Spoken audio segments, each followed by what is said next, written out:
Well, hello, hello. Hello, hello, and welcome to.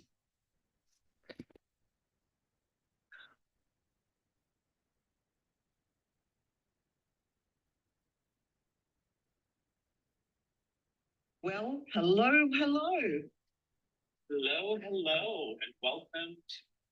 Let's talk. My name's Leanne. Hello, everybody. And I'm Jason, and this is Let's Talk. So, this is a space where no topic is off limits. We'll be talking about well-being and resilience to leadership, money, relationships, and mindset, and so much more. And here at Let's Talk, we bring different perspectives, real stories, and honest conversations. Because the things we don't often talk about end up being the things that really matter most. So, our goal here is simple, it's to spark new ideas, to shift mindsets, and to give you practical tools that you can use in your life and in your leadership.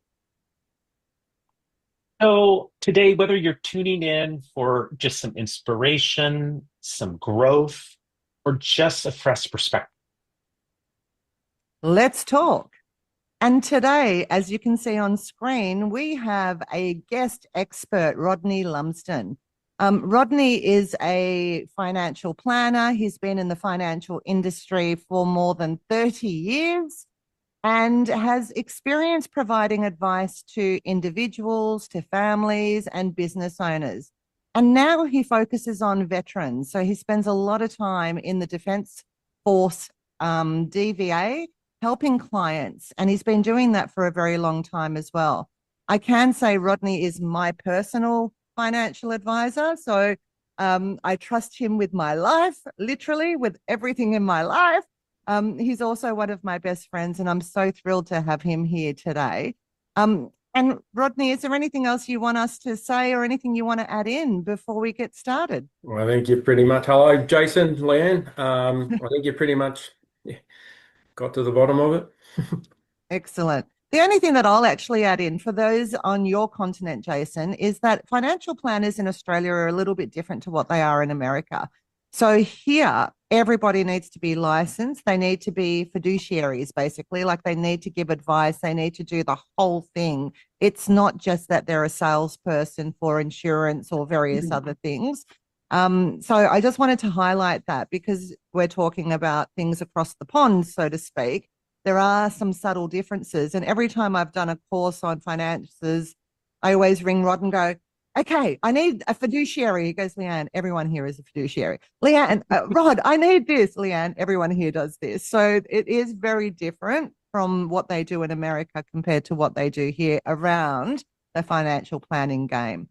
And Rod, you've also got, your diplomas in financial planning and in business accounting and in commerce, right? So you've got a heap of experience. And one of the things that I really value is your no nonsense, straight to the point, but also holistic approach to financial planning. It's never been about, oh, you need another insurance policy. It's more been about what do you want for your future and how do we work with that, which is why I really wanted your voice in here today. So today's topic, Jason. So today's topic is well-being, financial well-being, money matters, security, choices, and freedom.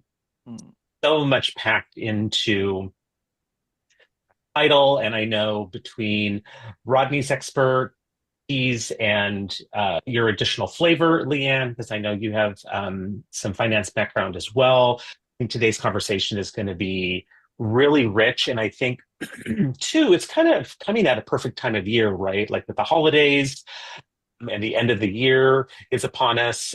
And people are starting to think about, 2026 and what does their financial well-being look like at the end of the year, and what does it need to look like in the new year? Yeah. So, with that, are we okay to jump into first question? Yeah, I just wanted to double click on something that you've said there because there is a huge amount of concern in the global economy, right, across the world. And so money matters.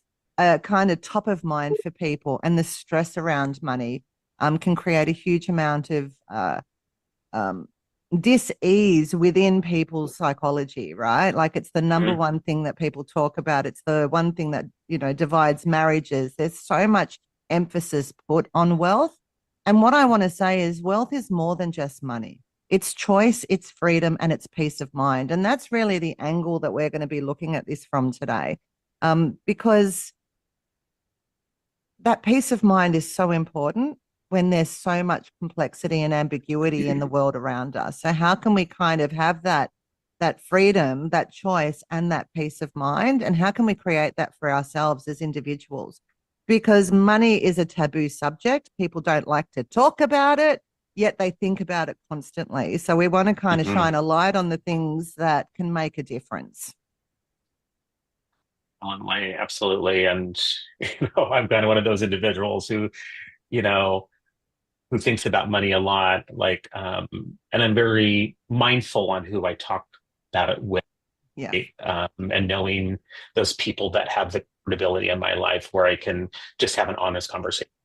Yeah. Yeah. Yeah. And I think all of us want to live life on our own terms, right? And not be dictated to. And we want our money to expand our life. We don't want to shrink to it. And so there's going to be a lot in this conversation that we're talking about today. So we're going to explore how to shift from that restrictive kind of miser mentality to more of an intentionality around money, shifting our mindset and our financial reality in reality. And why basic financial literacy can reduce that stress and create real options for the long term. So, as you said earlier, it's the conversations that we don't have, which are the ones we need to have the most. And this is one of those ones because I tend to find that a lot of people just opt out. It's like the lights are on, but nobody's home. I don't want to talk about it. I don't want to look at a budget. I don't want to know anything about it. I just want to be oblivious to it all. So whether you're rebuilding, whether you're starting fresh, whether you're leveling up, it doesn't matter. This conversation is going to help you understand wealth in a way that feels empowering, grounded, and deeply human. And I think that's the key here because we're all humans having an experience. So are you ready to dive in, Rod? You ready? Absolutely. All right, let's go. Hey. So thank you again, Rodney, for being here. We're just so lucky to have you and so looking forward to today's conversation. So our first question that we want to ask you today is when you think about financial well-being, what does it mean beyond dollars in the bank? I think that it's certainly your relationship with money, with finances, how you feel about money. So you'll probably notice or know of people who are very well off, who have a lot of money in the bank, but they feel insecure.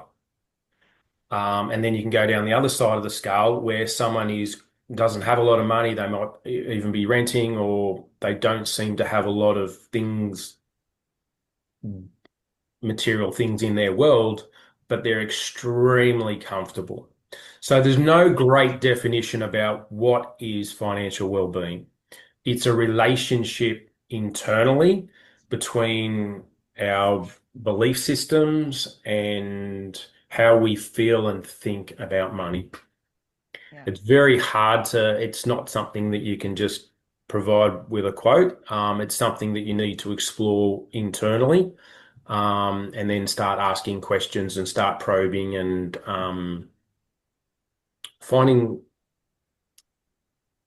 discovering more what's happening inside. So from the outside, when we compare ourselves to other people, financial well-being, oh, they look great, they're financially well off, they got a house, they got a car, they go on lots of holidays, and we just see that materialistic side, that lifestyle, and we think, oh, gee, they're financially okay. But internally, it's a different struggle. It's a very personal relationship. Yeah.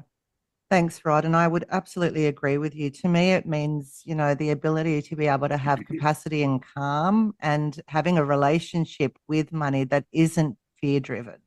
making decisions that aren't fear-based, because when we sit in that fear state, it doesn't matter how much we've got in the bank, right? If we're sitting in fear, we're never going to move past the fear, regardless of how much we've got. So it's really, for me, money becomes a tool for security, yes, but also an opportunity for flexibility and freedom. Like, it gives you choices that you don't have otherwise. And in that, there's peace, because peace of mind comes when we have choices in our lives. And so trusting that there's enough resources is really the key. So as Rod said, it's that inside job, right, that we often talk about. Like, and our internal world may not necessarily reflect our external world, because we might have all the material goods, but if we're not at peace, then we're not enjoying all the things in our lives. And Jason, and the other thing that I wanted to say, in Australia, home ownership is the number one priority. Like, everybody wants to get into the property market. Like, that's kind of the thing to do. Whereas in most other countries, it's not so much of an obsession, right? So for here, home ownership means financial security.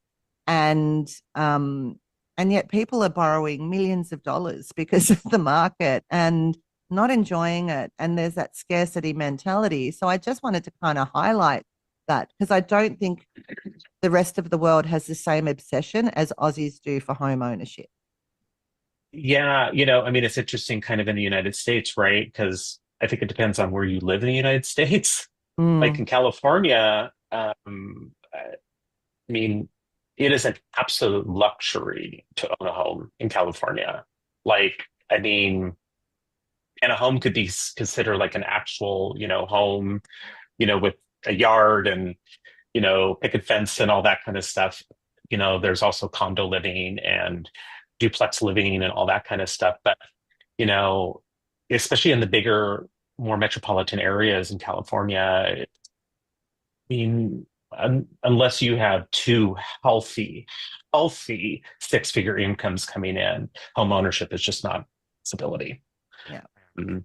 But if you live like in the Midwest, like, home ownership is much more possible. Yeah. It does depend on what you. I know it'll probably come up later on, but the balance between, like as you said, Leanne, like home ownership in Australia is very, very huge, and that started coming out of the Depression. So people who went through the Depression in the 1920s, they tended to not have ownership, and they were always on the run. There's various terms for it where they had to keep. They didn't have ownership, so because they didn't have jobs and didn't have income and all that sort of stuff, they would move from home to home to home. And so their children, being a grandparent, said, "No way am I going to go through those type of experiences, having to go from house to house. One way of removing that is to own my own house, and then I have control over where I live, where I move. I'm not subject to someone else's situation or whatnot. I've got a house, and therefore I've got a roof over my head. I can stay put, and I have control over my life." And that was passed on through generation to generation. And you come through this part where it becomes kids buy a place, and then you see the market values substantially increasing. And then the additional offset of that is that capital growth, I'm making money. I've gone from a house to being a multi-millionaire to being a multi-millionaire because the value of your property is doubling every sort of 10 years or so. In other parts of the world, there was a depression right across the world in some way or form, but lifestyle became more of an issue. So if you go through Europe and all those, it became, I want control. For them was, I want to control where I live, but I don't want to be in one particular house for the rest of my life or for 10 years. I want to be able to move with the seasons or with the years and experience life in different places.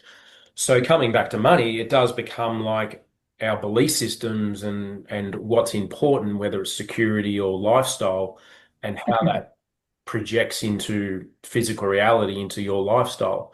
So some people it's very important. For me, it was not important. Wasn't because I love to travel. So for me, it was an inconvenience. I've traveled for over 100 countries in the world, and I couldn't think of something worse than being in one particular place and not experiencing it. Like I'd never, Africa, South America, like it was Europe, Asia, like I was just on the go. Yeah. Um, but then it does become important, and then so as you said, Australians definitely. Parts of America are, and then the other parts not so much. Europe, some parts do, and then other parts are like it is an inconvenience. Yeah. Yeah. Yeah. It's So fascinating. it's interesting because it's, the lifestyle versus the security, right? And Yeah. yet, and what a different choice. Like I know for me, I was obsessed with owning property, because, that was kind of the programming. And I even, I'm a mortgage broker, so I help other people get into the property market. But these days, I don't want multiple properties necessarily because of the inconvenience. I'd rather have the lifestyle and the travel and the rest of it. So, and and you can still have properties and do that, but I think at different stages in your life, your priorities change also. And the programming that was thrust upon us may not be as relevant now as what it used to be, and we're making different choices. Which leads to the second question that I've got for you, Rod, which is how do security, choice, and freedom show up in a healthy financial life? That security, choice, and freedom, like how does that show up? Well, it changes, that's for sure. So what's security in your 20s is very different to security when you're 40s, and security, choice, and freedom is very different before kids versus after kids. Um, so I don't know what a healthy financial life is, because what's good for someone is not good for another person. And if you've got kids, healthy means being able to give stability, school, education, food, house. Someone that's a married couple and don't have kids, they might healthy financial life might let's go explore the world and ride motor. I know you love motorbikes. Let's ride a motorbike around Australia or America, and let's let's enjoy the world, Yeah. because there's nothing. Hmm. So a healthy financial life really is a reflection of what you secure, what is important to you, what your securities are. Um, what your freedoms are. Freedom's an interesting one because I break freedom up into being mentally free, being physically free. People think, oh, gee, I'm not in jail, or people in jail have freedom, don't have freedom.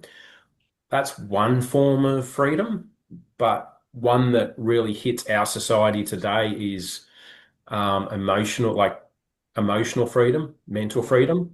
You'll often hear people who say, look, I need to go on a holiday, and they'll go on holiday for a week or 2 weeks and then come back and go, no, I need another holiday. It wasn't enough. Your Yeah. thoughts and your emotions go with you. And if you don't know how to relax or to turn off the mental mind and the emotions, they chase you. You'll never ever be able to run away from them. There is no place you can go in the world without your thoughts following you, without your emotions following you. It's Yeah. not where you go, it's the tools that you use in order to detach from those thoughts. You Yeah. can a holiday's at home if you know how to calm down the mind, how to calm down the emotions. So, a healthy financial plan is well-being. Um, yeah, it's a reflection. Yeah. And I really hear that because as we've kind of alluded to, that internal state impacts everything in our world, right? Our ability to detach, or if we're too attached, it causes, fear states. And we've spoken about this in lots of our previous podcasts around, our emotional regulation and pausing and finding stillness within, and all of that makes a big difference.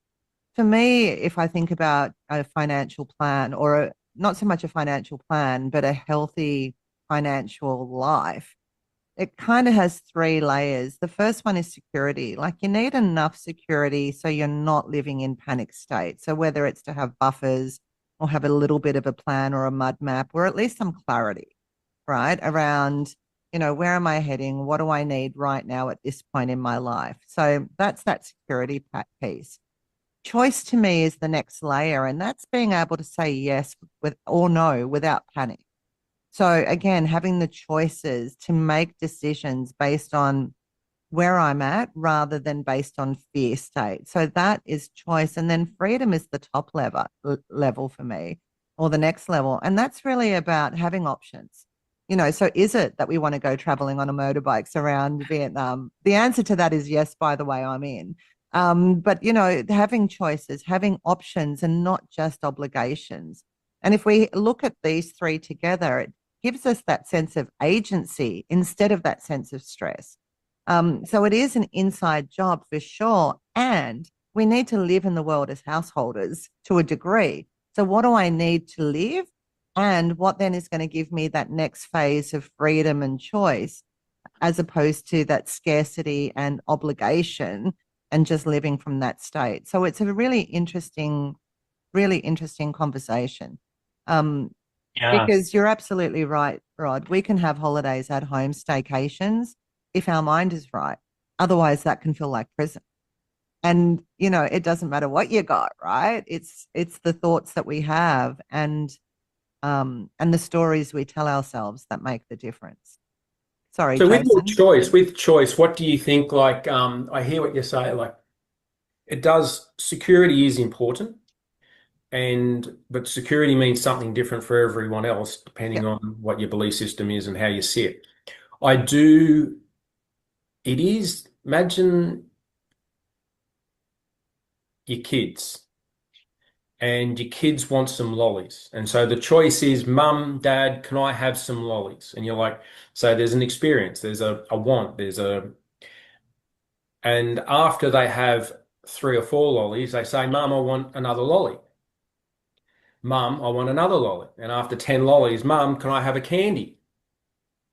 Can I have a chocolate? And so it is about choices. Yeah. However, where's the balance between having those choices and having that security, but in a state of anxiety, in a state of want? There's an unlimited amount of wants. And so what will happen is, quite often we want more money to satisfy our wants, but our wants come from a place within us that are either most come from a place of fear, or they come from a place of greed. Yeah. So you'll find that one thing that, say, the Buddhists try to do is say, look, for right or for wrong, they say, right, I'm going to start reducing my choices, and I'm going to take all the external world out, and I'm going to live a simplistic, minimalist lifestyle, where you try and bring everything back to your well-being, because you don't need the external influences and being on that drug. Yeah. Because it's And like a drug. If you, it is. you It's an keep going, I addiction. want more drugs, I want drugs, I want this, I want this, I want this, I want this, I want this. And if you keep meeting each one of those needs, each one of those wants, and it is about choice, because it's like, I want this, I want this, I want this. So at some point, you'll explore that to its nth degree, and then when you get a certain path, it becomes, am I really happier from buying all these skirts and shoes and dresses and cars, and all these choices lead to action, and those which we just accumulate and we buy and we experience, and at the end of it, we're chasing a feeling. We are chasing the experience. But what is the experience? If all experiences came back to pain, would you want any choices? Would you want to make any choices? So it's the choice is for an experience, but it's a particular feeling or a particular thing that you're desiring that gives a positive feeling inside. Yeah. So I've got this balance between choice, choice, choice. If you don't bring it back to that, I call it the train track. You don't want to go too far left, too far right. Don't want to go down the path of I want these choices because I'm afraid of what's behind, and I don't want to make these choices because of greed, because it becomes an addiction. So you don't want to be running away from it, but you also don't want to be addicted to it. And so this balance happens. And you can only work through that through mindfulness. And that's the relationship between us and money gives us the opportunity of choice. But that choice comes back to having the balance between the understanding of fear and greed, between what we're trying to run away from and what we're running towards. And so there's a little bit more to it, but that's without. Yeah. So what I hear in that is that this desire for more is the trap, right? And until we find that inner joy, inner peace, inner calm, we're going to keep trying to find that feeling through external validation and materialistic goods, right? Yes. As opposed to doing the inner work and finding that peace, that joy in the moment without all of that. And then you can make better choices around, is this aligned with what I want to do and who I want to be? Or is this just more of that scarcity or that greed mentality that's keeping me on the treadmill? And it's the inner work that I'm hearing is so important there. So yeah, thank you for double clicking on that, Rod. I think that's such a valuable insight. Yeah, and I think that, it goes back to a conversation that we had a few days ago, Leanne, to where, we were talking about purpose, right? And people's individual purpose statement. And, really doing that work to be clear on what your purpose statement is, right? And how you had mentioned that like everything that you do, you run it through your purpose statement, Yeah. right? And so when you were talking about that, what Rodney was saying too was that, that's where that alignment comes in. It's like if you're super clear on your purpose, then you can be better with the decisions that you make to make sure that they're in alignment as much as possible. Yeah. So that I think kind of helps cut a lot of the noise. Yeah. And there's so much noise that captures our attention, right? So shutting all of that down and getting really clear, um, and really still is the key. And that's the work. It's a practice. That's why they call it a practice, because we've got to keep practicing it. You It's can't not a just go one to the and done. Yeah. gym one day and then think you're going to be fit forever, right? Yeah. Yeah. Mm. So that leads us into our next set of questions around budgeting to intentional wealth planning. So, Rodney, many people see budgeting as a restriction in their life. How do we reframe that into empowerment?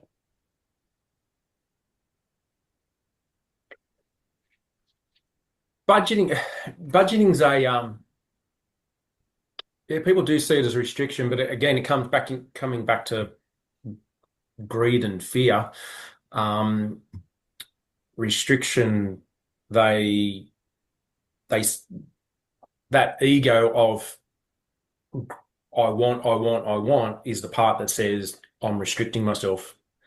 Budgeting is important, but it's that goes back to that you've got to be conscious. You need to be on the what do you call it? I don't know how you can reframe it because it does come back to your personal relationships. So some people it's very necessary, and then other people it's better off that they don't. So budgeting, for example, for people who are always tight with their money are better off not budgeting, believe it or not. From my perspective, go out and spend, go out and enjoy, go out and live life. Um, I don't really. What do you think, Leanne? Yeah, I think it's an interesting one because I think it can be both, right? Like I think budgeting can feel like restriction. Um, but also if you're it can shrink your life down, right? And that's not what it's about. So for me, I changed the languaging of budget because the second you say budget, it's like saying feedback, right? People go into shutdown mode. It's like don't want to know. But so for me, it's a spending plan. Like I get to choose where I spend my money, and I get to choose where I don't spend my money, and I get to choose what and so to me that's what it is. It's not necessarily a restriction. It actually is a intention of an alignment and focus around, okay, so what's important and what do I want to do and how do I then go about making that happen?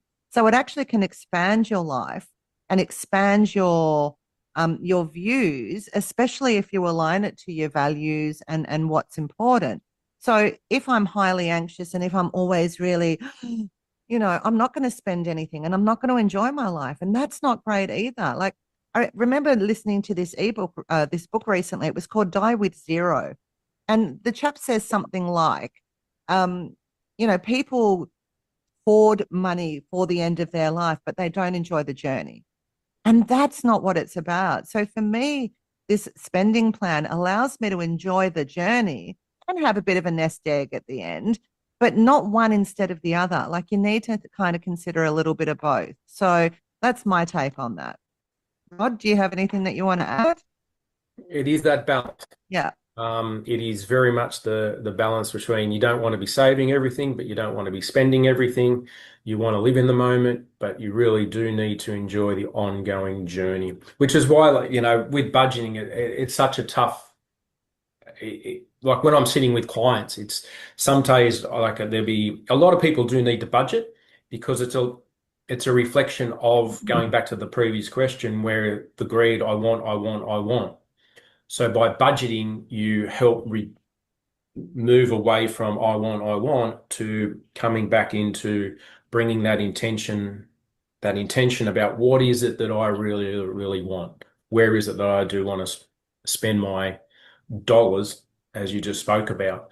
But then there are other people where it's like that case where you mentioned they have so much money and then they die, but they haven't done anything. I wouldn't reckon like those type of people don't need to be budgeting. No. It's about forget the budget, just Go and spend. well, it is go and spend, but it's more about let's chat about what it is that one of the big things that I don't do this with every single person because it can be very scary, but I will share it, is you've got 5 days to live. On the fifth day, you will die. So every 2 months, put in place that on the 25th of that month, that's when it starts. So you leave so it's the 2 or 3 weeks. You say right on the 25th, I'm going to be diagnosed. So it gives you a couple of weeks to think about what's important. But on the 25th of the month, have the mindset that you've got 5 days to live. Love that. And on the 30th, you are now dead. So what is it that you want to do in 5 days? What is it? What things do you want to explore? What conversations do you want to have with people? How do you want to spend your time? How do you want to spend your moments? What do you need to express to someone? What do you need to physically do? Because I always say, like, when you're sitting on your deathbed, it's like literally, I'd say most people are on there. It's like, what have I done? You'll notice like people as they get older, you start out in your 20s and 30s exploring and so I want to do. There's a moment when people get to a certain age, and it's different for everyone, 60s, 70s, 80s, where they start going, I did, I was. It's not a lot. They don't no longer look at, I want to do this and I want to do that, they start reflecting on their past, which is why they keep bringing up their memories, Their glory their days. Yeah. glory days, because now their reflection, and part of that is coming to terms with, what have I done in this life? Yeah.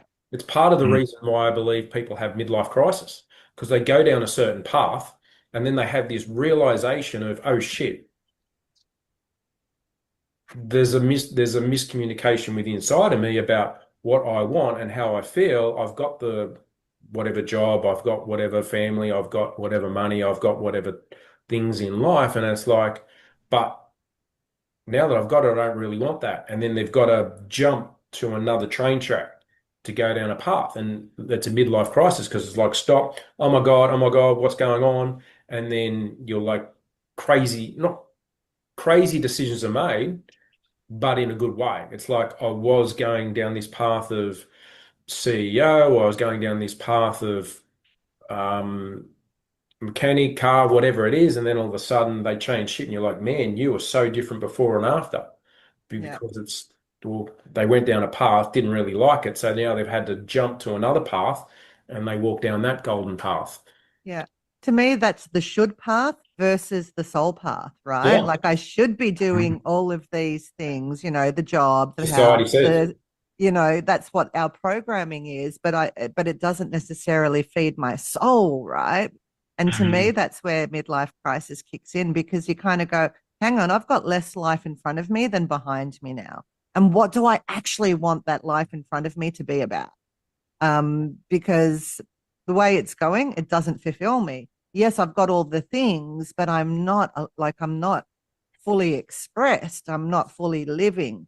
And I just bought a motorbike in the last couple of weeks, and so many people have said, "Oh, are you having a midlife crisis?" And I'm like, "No, yes, maybe, but actually, no. This is me choosing my next phase. This is me choosing, I don't need to do all the things that I was doing anymore. I actually want the freedom. I want the spontaneity. I want the other things in my life.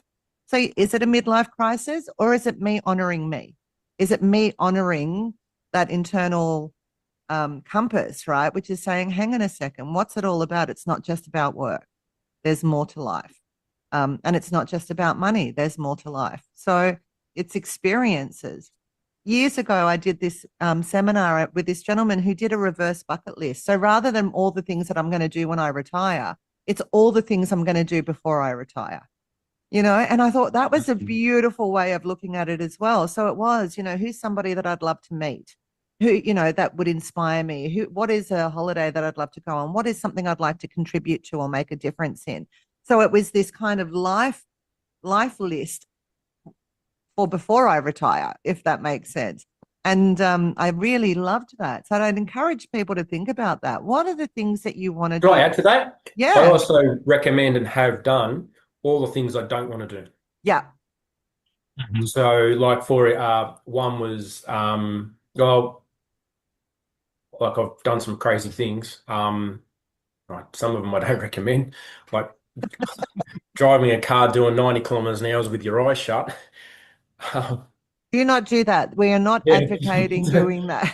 But when you're walking along the beach, close your eyes and see if you can walk 10 meters with your Without eyes tripping shut. But make over. sure it's Yeah. got to be in a safe environment. Obviously, like hold hands with someone, but it starts to break down belief systems about, like, jump in the cold water.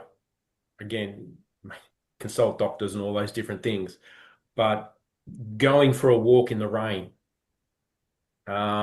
you'll start to find the joy around those things that society says: have breakfast, have lunch, have dinner. Breakfast is at 8, dinner's at 6.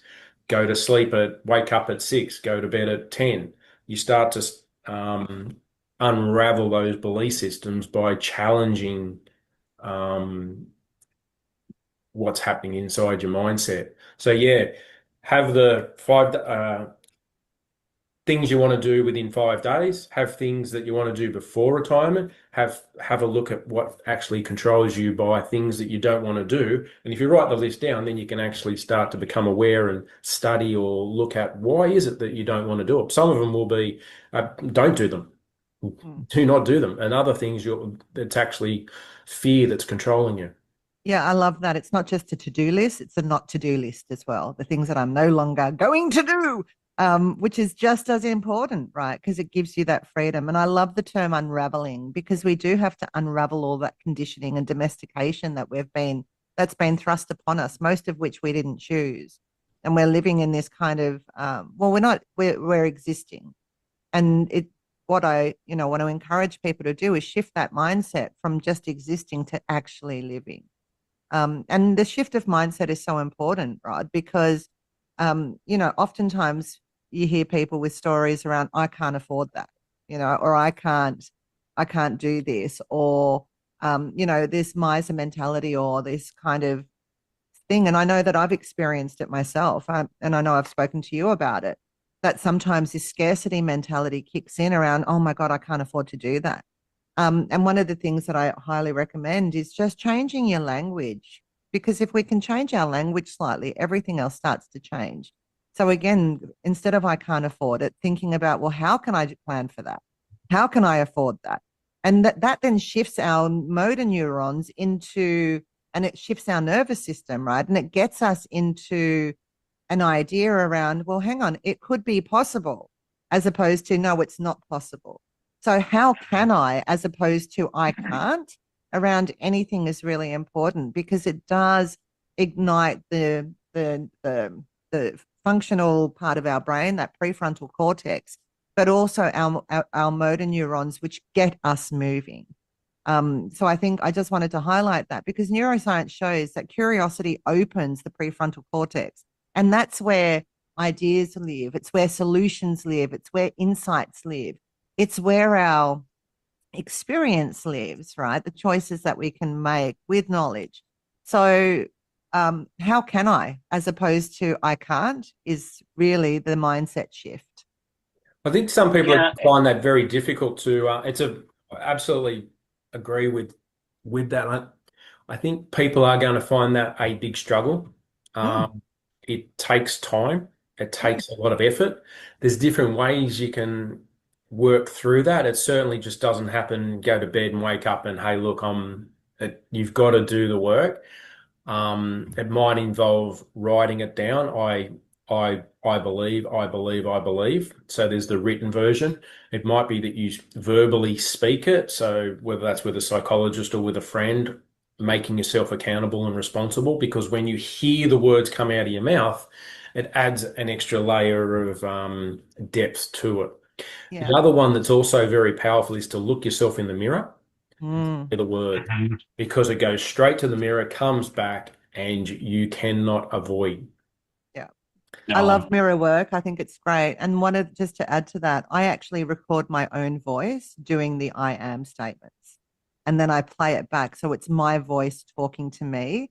And you can do that on your phone, right? Like to reprogram. And you're right, it's not a one and done. It's a practice. All of this is a practice. Sorry, Jason, you were going to say something and I jumped in again. Oh, no, no, no, no. I love both of those because, looking yourself in the eye is what you're doing when you are doing the mirror work, and sometimes it's hard to look your own self in the eye. It's easier to look other people in the eye sometimes than your own self. In this conversation, that you were talking about, it really brought up this quote that I heard in a boot camp that I was in over the weekend from Mastermind Hui Hui Lek. She said that self-doubt will kill your dreams faster than anything. When your desire is greater than your fears, you become unstoppable. And I think that reflection plays well into what you and Rodney were just talking about. Because if you listen and read that statement, like, wow, it's like, because we all self-doubt ourselves. I don't care if you're the richest person in the world. You will self-doubt yourself in some ways, but it's that awareness of that and that mindfulness that you were talking about that I think helps to take a statement like that and then reframe it into what's going to move me forward. It's going to help me, you know, do the things I want to do before retirement, or Now, Jason, I just want to say your audio is cutting out at the second. Are you noticing that, Rodney, or is it on my end? Yeah. No, no, it's definitely. Yeah. You were just cutting out a couple of times with some of your words there. So I just wanted to highlight that. So I might ask Rod the next question while you play with audio for a second. Yes. Don't you love it when we're recording live and doing these things? So Rodney, we've already spoken about this a little bit around our childhood and how that shapes our mentality around either abundance or scarcity or all of those things. So tell me a little bit more about that from your perspective. Absolutely. Childhood and family values, or not, it is family values, but the you're sort of brought into this world and one, two, three, and you've sort of got a clear mind and you're introduced to your parents and what their routine, their way of life, whether it's food, whether it's school, TV, the things they do, and we just experience it, and that becomes our education, and then we're in the public school, and we learn from our kid from school, from friends, and all those different things. As it's repetitive, it becomes second nature, and that's the thing about being a human being is that all we become habitual human beings. Yeah. So it only through consciousness or through being aware are you able to undo those patterns. Again, coming back to doing the work, it's about understanding how those patterns evolve over many, many years, decades. We have so many, hundreds of them, that we're not really aware of them until they cause some sort of chaos in our life. Yeah. And then they show up through marriage breakdowns, friendships, roommates, jobs. Literally, it's a boundless, endless way in which they do show up. And you've got to trace it backwards. You've got to find tools, find ways of looking within and just not studying it, but being mindful of it. But it does show up. It takes a lot of time, effort. I don't even know if you do get to the bottom of it. You said it's just a process, and it's called a process for a reason. Yeah, it's ongoing, right? It Layer is upon layer upon ongoing. layer. Yeah. Um, And a yeah, lot of people have them, and most of them are not dangerous. Like, yeah, most of them are so irrelevant. But I remember a psychologist that says, pick your poison. yeah, If it's not harming anyone or it's not harming yourself, then why? That's not my belief system. I want to get through every single one of my patterns to the core. yeah, Um, so yeah, but it certainly plays a big part, and that it's probably well, it's not. It's one reason why people will say, "Oh my God, they're so different." Like you might have twins, and they grow up through the family, and they grow up in poverty. Yet one will be a multimillionaire, and the other one will be completely broke. And it's like, why? Well, they had the same experience. How'd they have two? Because it's your perception of that environment. It's your perception in that during that experience, and then it manifests itself and is projected out in different ways. yeah.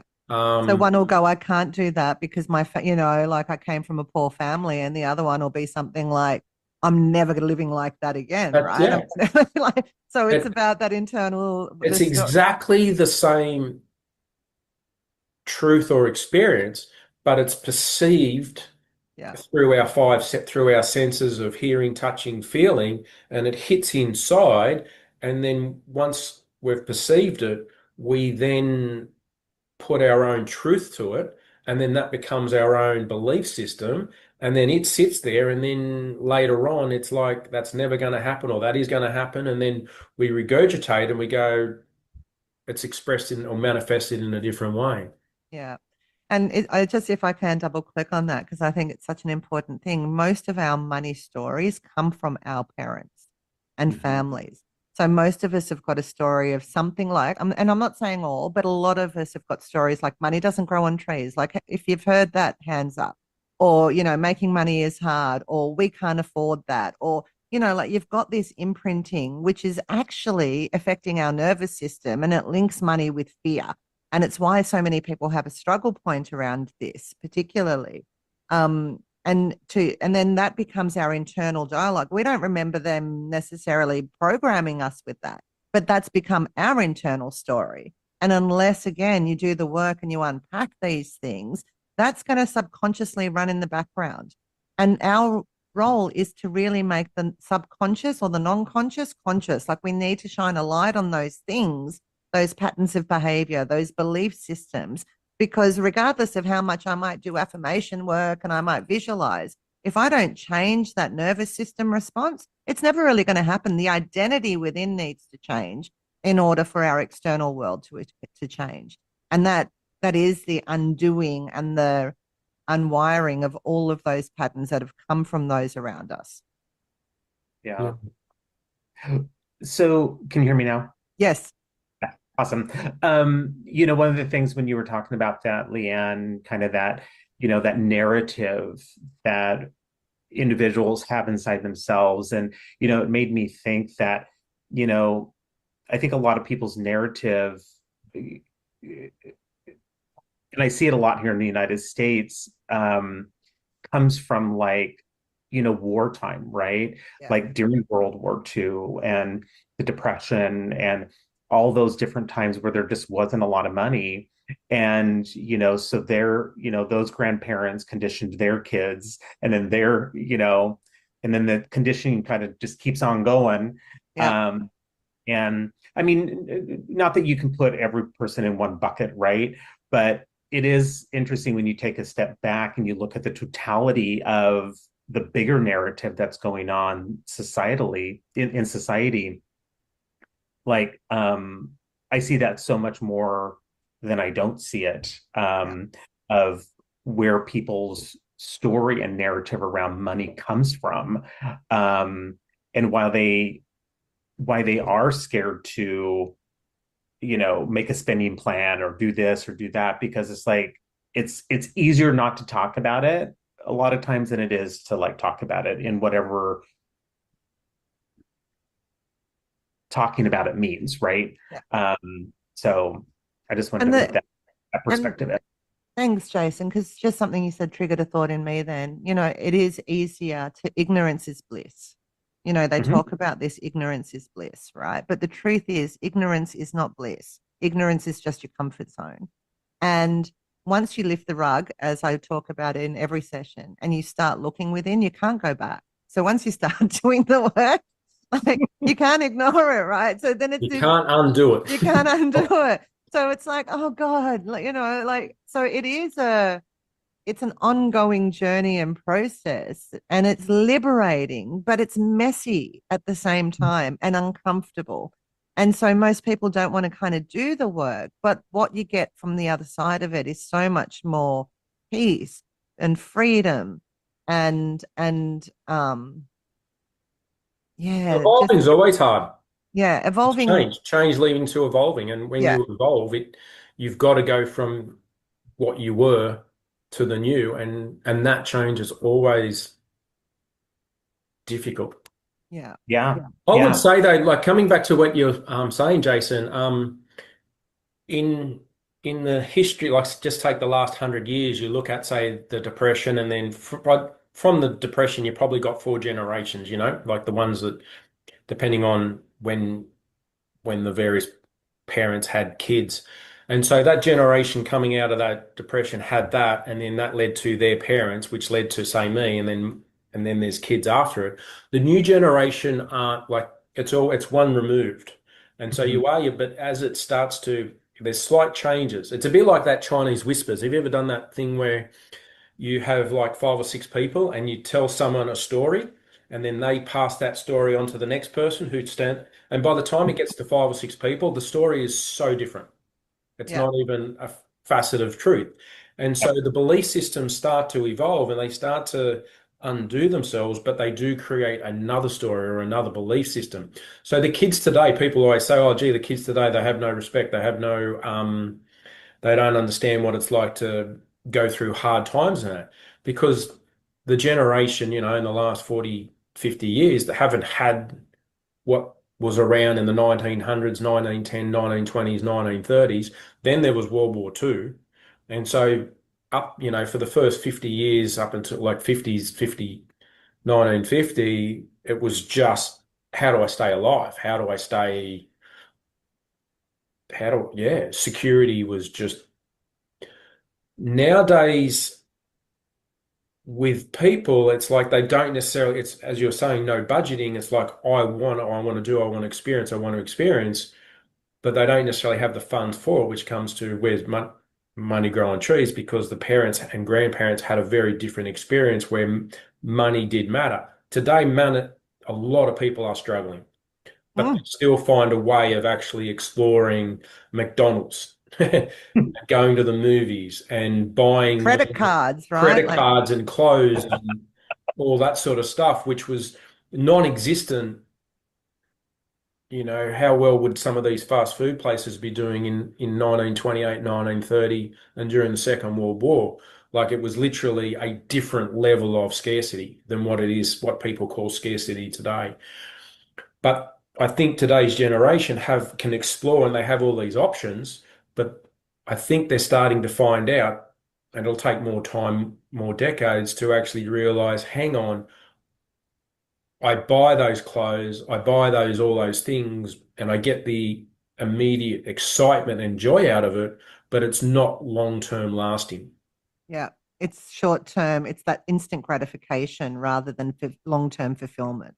And that gratification moves away, and then they've got to do the next one, because in order to keep the gratification there, in order to keep that level of high sense of acknowledgement and whatever they're wanting to, they have to keep buying more and more and more and do more and more and more, make more phone calls, spend more time in finding different ways of getting it. And then eventually you just become numb to it. It's like various substances. You become immune to it. And it's like, okay, now I need to find a different way to long-lasting happiness. Just as you were saying that, I was thinking about a pendulum, right? Like we started way over on one side and we've kind of swung way to the other side, and somewhere in the middle is probably the better options for many of us. But we've got to find, again, it comes back to the balance, that individual balance. Yeah. Yeah. Yeah. And what it made me think of, and it leads well into our next question, is, if we could totally operate right in all areas of our life in a growth mindset, it would be just amazing, versus like fixed mindset for these things, growth mindset for these things. But, to like really have that that growth mindset in all areas just would be magical. And, that's where, like, abundance is about progress, not perfection, right? And that it's one step, one choice, and one habit at a time. And so in the area, Rodney, when we talk about like our money mindset and manifestation, what does manifestation actually mean when it comes to money? Money is a transaction. It's neither positive nor negative. And manifestation is a lot more than just money. So from the spirit, everything is into this physical world we manifest. And so through the financial, it does give you choices. And it's literally a tool.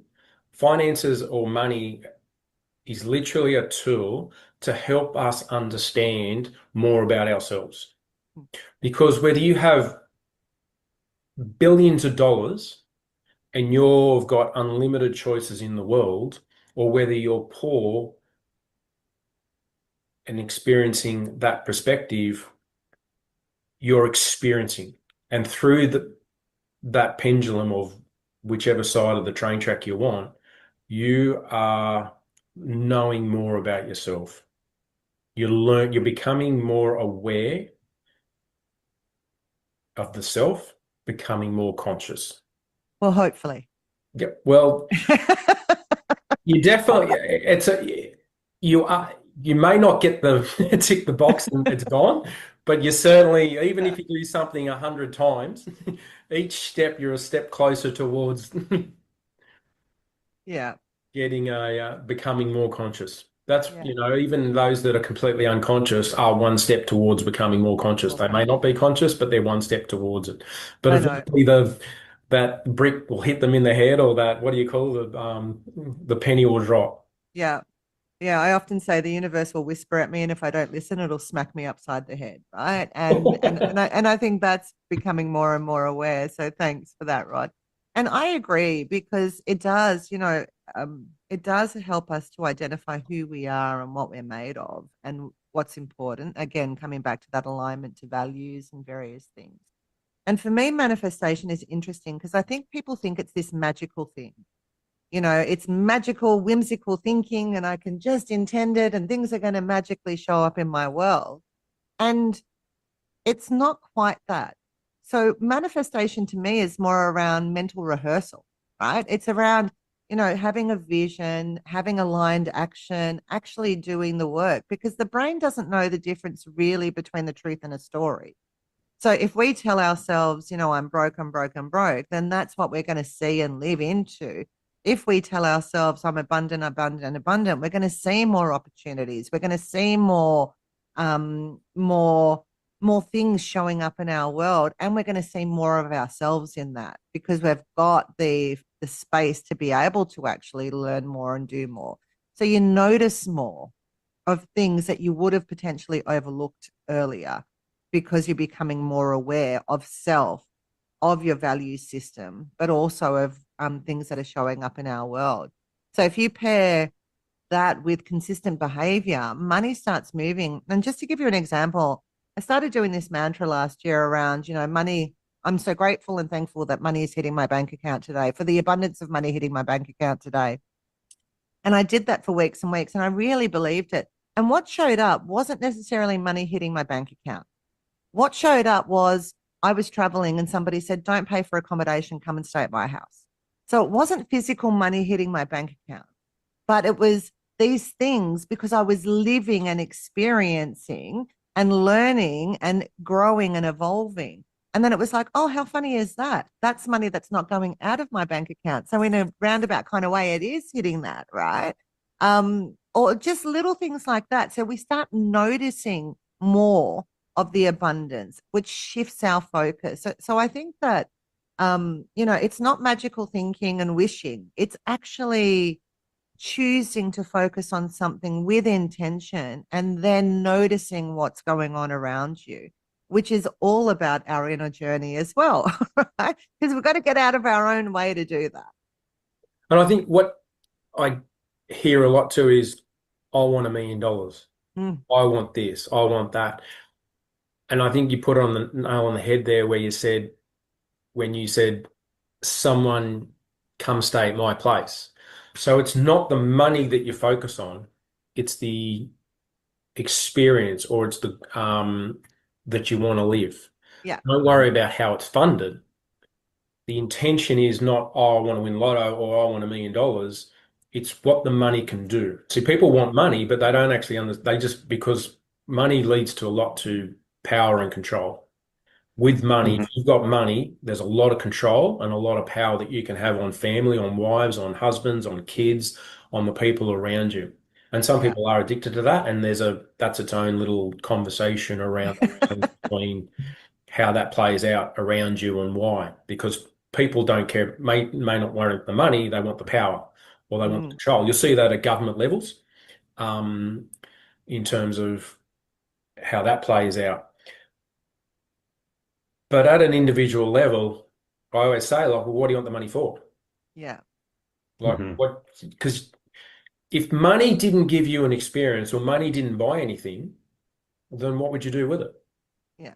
I was in Africa many decades ago, and I remember having over there, obviously you're Australian, you've got Australian dollars, you earn Australian dollars, you go traveling and you take your Australian dollars because, you need to find out how do I have an experience and how do I do things that I want to do, but I've got an Australian dollar. Because if you travel, people go, well, what am I going to do? I want something, it's an exchange, it's transactional. So I want this, well, then I want this. And so you start to learn beyond money what how the system sort of works. And I remember going up to a guy and saying, look, can I have a can of Coke? And I said, here's $100. And he said, no. He goes, what am I going to do with $100? He said, I can't do anything else other than burn it. Maybe use it as a Because it was put your 100 drinks on. Australian dollars. It wasn't their currency, Well, right? what can he do with it? Yeah. Yeah. So Mhm. imagine someone walking up to you and saying, look, here's a Swahili $1,000. Yeah. What can you buy? That's the same thing with Bitcoin. What can you do with a Bitcoin? A Mm. Bitcoin's only as good as someone's willing to exchange it. I could put $1 billion worth of Bitcoin in your bank account, but if no one's willing to accept the Bitcoin, what are you going to do with it? Yeah. Yeah. And Rod, you've said something really powerful there because money is energy and energy exchanges. Like at the end of the day, like it's not its own paper thing. It's an energetic exchange, and we can exchange energy in lots of different ways and have an abundance of energy coming to us and through us and the rest of it. Yet we get so caught up on this wealth thing, right? Our belief system is about money is the God almost and so important, but it really is just energy. And Tony Robbins says that a lot, like business is a spiritual game, is his thing, and money is energy. So if we look at it from that perspective as opposed to something else, then it kind of opens our eyes up to, well, how can I bring in more energy? How do I do these energy exchanges, these barter systems, sharing resources? Like money isn't it's not the answer to everything. Sure, There's it gives us some things, but it's certainly not the answer to everything. no, there's groups in Australia that are outside the financial system.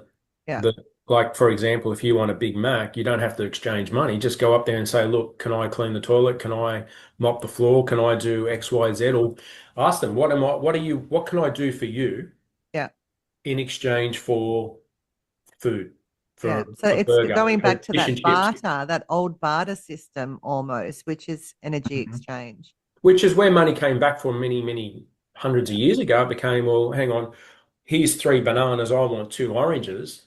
And then the guy said, well, I've got 3 apples. I've got the bananas and you got the oranges. It's like, well, I don't want apples. I don't want oranges. I want a pear. So then I had to go over to find someone who had pears, and I'd take his pears and I give you the bananas, and then you give him the oranges. And so through that became this system of, okay, well, 3 bananas equals $1, and 2 oranges equals $1, and however many pairs equals $1. So then the dollar or the currency became the exchange rate in order to be able to do the trade. yeah, Because what you were offering wasn't necessarily what I wanted, but what I wanted wasn't necessarily what you wanted, but there might yeah, have been 2 or 3 other people. And if we all had the goods and that, we would. But then there became, well, I do want my bananas, but I don't want them today. I want them in 2 weeks' time. yeah, So Mhm. I receive the financial dollar, and then I pay the dollar in 2 weeks when I want the pairs.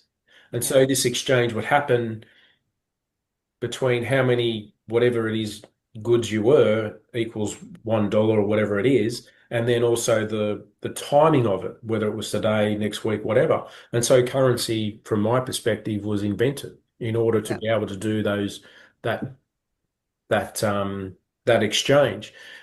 Fast forward a couple of 100 years, and it's got itself on its own legs, and it's manifested into all sorts of.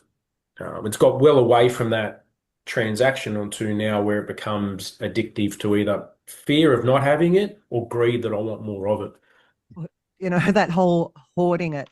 It So is. it's, yeah, it's interesting because, we've dived pretty deeply into our belief system, intention, energy, the spiritual side of things, and I do believe that all of that is so important. So I just wanted to recap, your beliefs set the emotional tone of your life, right? So check your beliefs. Your intention then gives you the direction. So what is my intention? Am I in alignment? What are my values? And then action, which creates momentum. Like they're really the three keys that we've spoken about a lot in this part of the podcast, or up until this point. Like we need to get clear, what is my intention? What is the direction? What are the beliefs getting in the way? And then what do I need to do to create the kind of life or those experiences that Rod spoke about? So it's not about the money. We don't want the money. We want the experiences and that feeling of wholeness, of being alive, of oneness with the world. That's really what we're craving. And yet we're doing this short-term gratification instead of this long-term fulfillment. And because of the fear and the greed, right? So just shifting out of that is really the key to becoming real, right? And to living an abundant life. And abundant doesn't mean lots of stuff. An abundant life means soul alive and fulfilled, right? And um and having enough, and getting clear on what enough is. Like I remember my mum once said to me, when's enough, Leanne? Like I was working 3 jobs and burning myself out because I needed more and I needed more and I needed more. And my mum just sat me down one day. She goes, when's enough enough?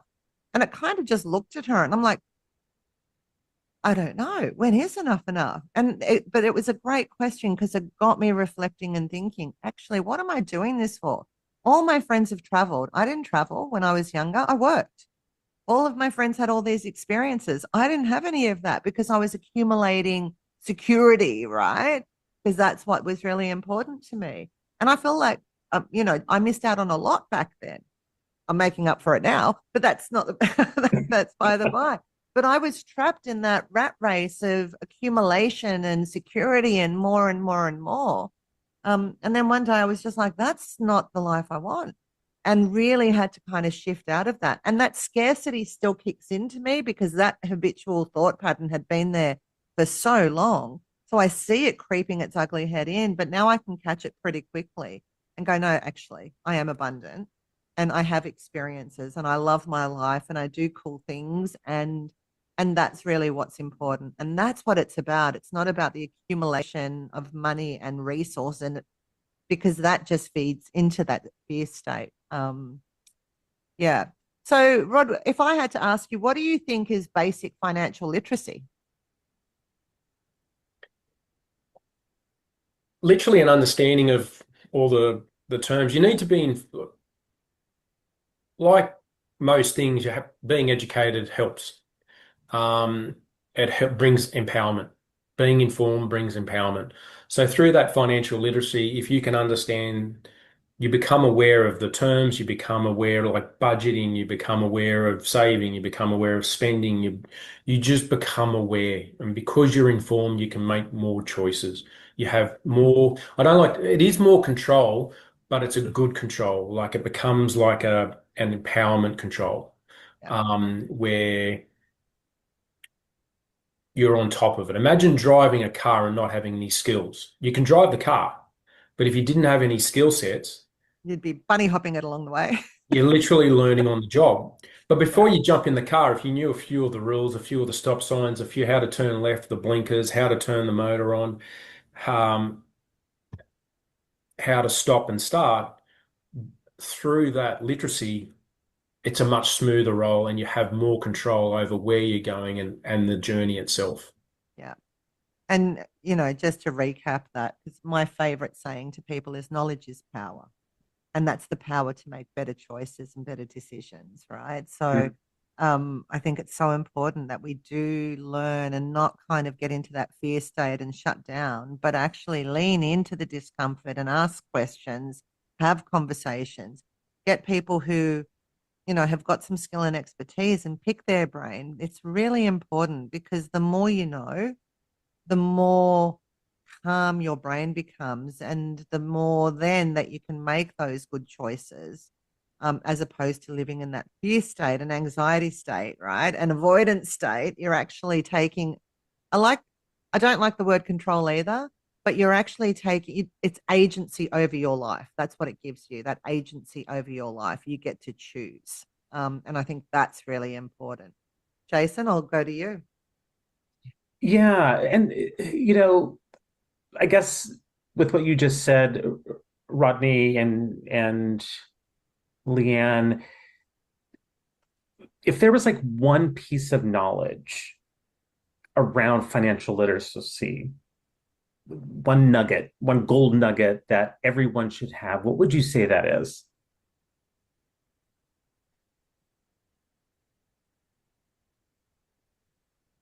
I'll step in. Oh, go on, Rod. Go for it. Oh, well, that's so hard because it depends on the belief system and all that. I would certainly like awareness is what comes up. Because literally awareness is for me the foundation of the whole thing. Um, what were you going to say, Lee? Yeah, I was just going to say awareness definitely, right? Like start opening your eyes and your mind and that. And then from that space becoming more proactive as opposed to reactive. Like at the Mhm. moment, most of us are reactive to money, right? It's like, oh, I've got a bill to pay. You know what I mean? Like there's this constant reactivity. But awareness gives us the opportunity to be more proactive around our planning, around our choices, around our life. And I think that's probably the key for me. Like get aware and then become proactive in the choices you're making and not living in a reactive kind of mentality. And for me, Yeah, with those choices, it's just not the choices of, hey, look, let's go travel or let's buy a house or do those. The choice for me is the understanding of if I'm coming from fear or if I'm mhm, coming from greed. Yeah. So through fear and greed becomes choice, which works into action, but understanding why that choice comes from. Mm. So that mhm. choice is manifested into the real world and becomes, I'm doing this, and the choice is made, and you're having that experience. But where did it come from within? Mm. Yeah, yeah.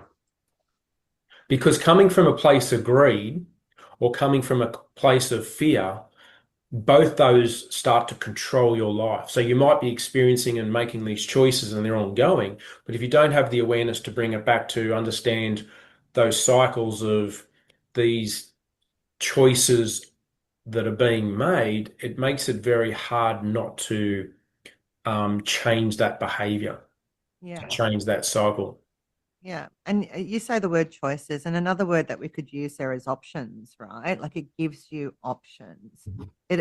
Like having the options of being able to change your career or leave unhealthy situations or invest in yourself or your knowledge, to take opportunities, to travel, to study, to rest if that's what you want. So for me, you know, having this kind of awareness, being proactive, gives us the opportunity to have these options in our lives, which wouldn't be there otherwise.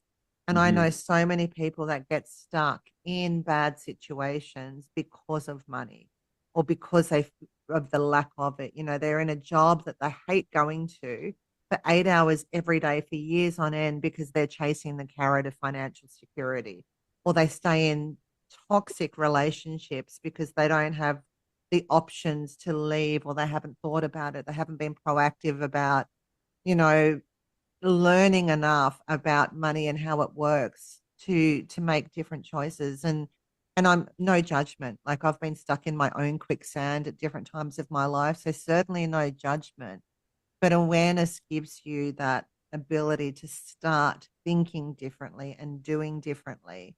And that is liberation. Like that is the end of entrapment and the beginning of something that's actually beautiful that you are in the driver's seat of, as Yeah. opposed to um, being stuck in a situation that just doesn't work for you. And, my passion point around this, Jason, like I've got a big thing around financial literacy, especially for women, because most women give the right to their partner to manage the money in the relationship. And so, and I'm not saying all, I'm just saying a lot do. And I often speak to women in this space, and it's like, oh, my husband manages that. My husband manages that. He looks after everything. And then, if the husband has a health issue or finds another person or the marriage breaks down or anything like that, then these women predominantly then don't have any idea around where their money is, what their options are. They have, if they get like it becomes really difficult. So I'm not saying that you need your own, bra burning independence, but learn, have literacy, get aware, because the more awareness you have, the more options you have and the more freedom. Sadly, in Australia, the biggest demographic of homelessness that's growing is women, middle-aged women, so women at 50 and above. And the reason for that is because I've just shared, all they have is one health issue and they're on the street, or one bad situation happened because they haven't learned all of these skills earlier on. And I think that's just so tragic. You've mothered your children, you've supported husbands, you've been, the matriarch of the family, and then, the system breaks down, and then what? Then you've got to live on a street or in a car because it's safer than somewhere else. It really saddens me. So choices and options. It's not about choices to accumulate. It's choices around alignment, and it's options that give you that space and that freedom. So sorry, I went on a bandwagon there, but this is my point of really important. Well, and I think it speaks well to what we were talking about just a few minutes ago about, if you're able to really move into a space of total growth mindset, right? Because, and that happens with that awareness. And when you move from that fixed to that growth, it's like that's where the choices and the options and all the et ceteras come from. And, part of it too, from a behavioral and pattern standpoint, is allowing yourself, right? Allowing yourself to kind of peek in, to say, hey, what's over on this growth mindset side, right? Because it can be scary, but I think just such a better place to operate in if you allow yourself to migrate over. Yeah, I don't know yet. Oh, I don't know yet, but I can learn. And I think if we can just give ourselves that grace to, it's progress, not perfection. And there's no shame, right? Like, this is a scary topic that most people don't talk about, and we're shining a light on it. And it's the little steps that make a big difference. Little steps. You don't have to kind of shake your whole life up. It's little things done consistently that has a big difference. Yeah. So I think I'll turn it over to you to ask the next question, Leeanne.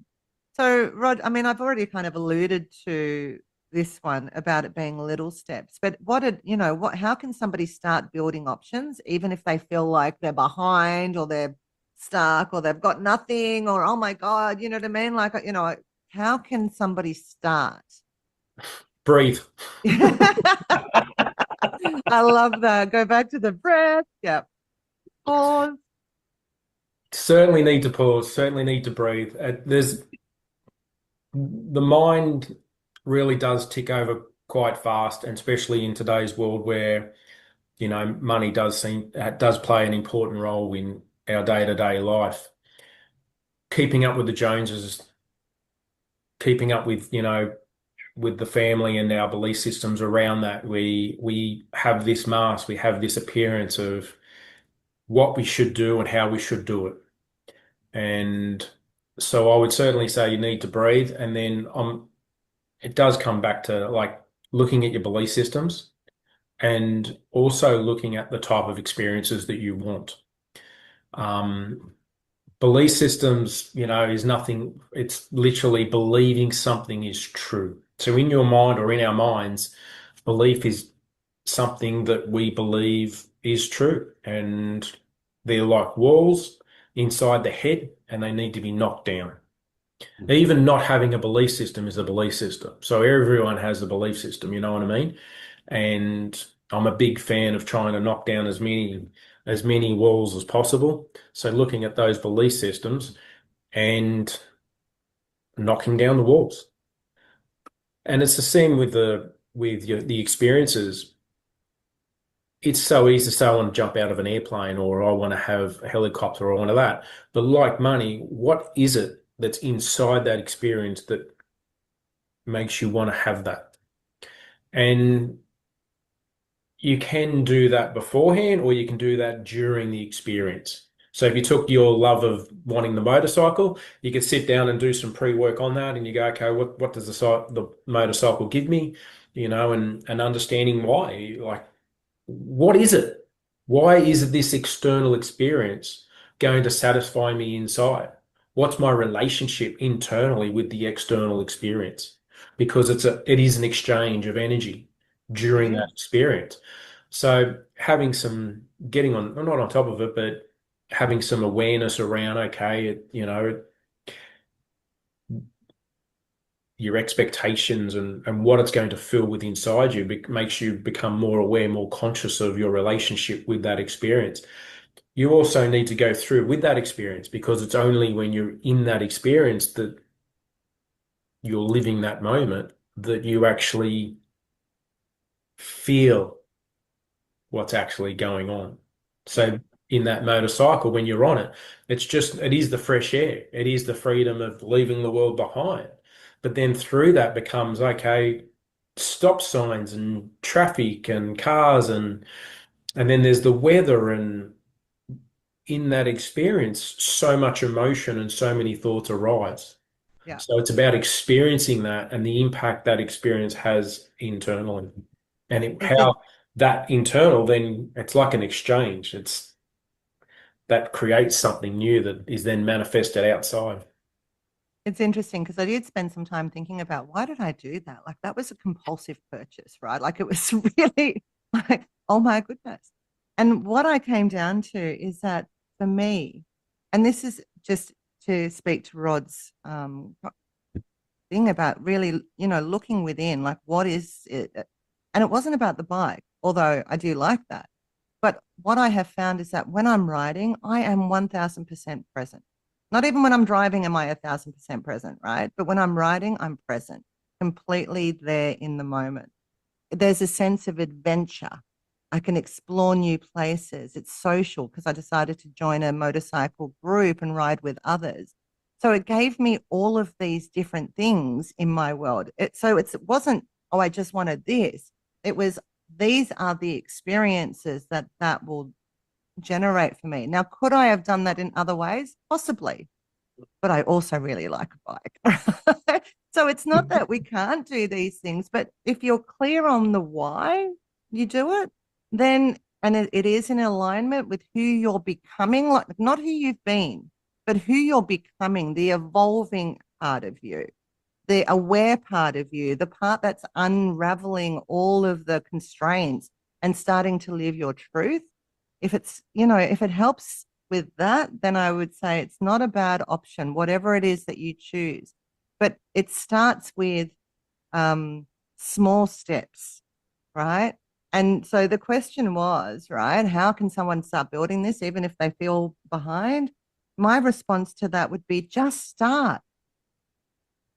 Just start today. Start with one thing. It's never too late to learn more about yourself. It's never too late to learn more about financial literacy. It's never too late to learn more about what's important at the end of the day. Start today. Start with one small thing and investigate it.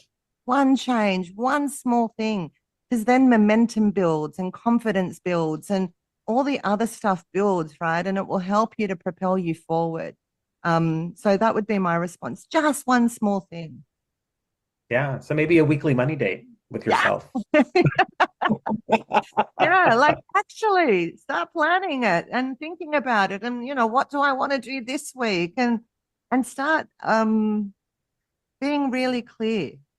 Yeah. Not in delusion anymore, in denial. Like we're taking responsibility now. Being proactive and being accountable. Yeah. Yeah. One But change. you saying that actually brings us into our next question around some practical habits around money. So, Rodney, if you had to tell our viewers, what's one powerful thing someone can do this month to improve their financial well-being as a practical habit? I'd certainly maybe twofold. One would be for those that don't, learn to save $1. And for those that do know how to save, learn how to give away $1. Mm. Yeah. It's that balance. It's that not accumulating, but not giving everything away. So for some, learning to give, and a lot of people know how to give to their kids, but they struggle to give to their enemies, or they struggle to give to their people off the street. They struggle to give to the homeless, or they struggle um, to certain individuals. I would learn to give, and I've been through this exercise, so this stuff is something that I've been through, where it becomes like, okay, I, that story of I don't want to give to a homeless because because they're going to spend the money on an alcohol. And when you do, learning to give, you'll learn a lot from it in different situations, and then also learning to save. Yeah. Mm-hmm.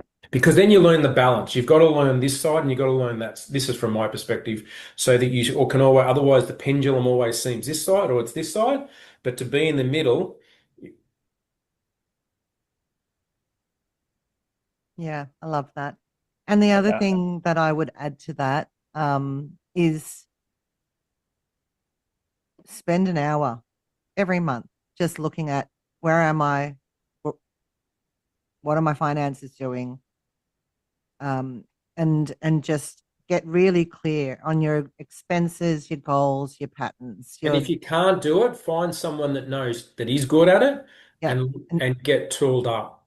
Yeah, Because for absolutely. And some there's people, like you were saying before, our parent, like particularly the roles of male, female, and marriage is based on, if depending on your parents, is based on old school where it became gender roles. yeah, Those roles are now starting to evaporate. The gender roles are no longer, a single father or a single mother and all those different things. Like we're going to be in a marriage for 80 years and then die unhappy.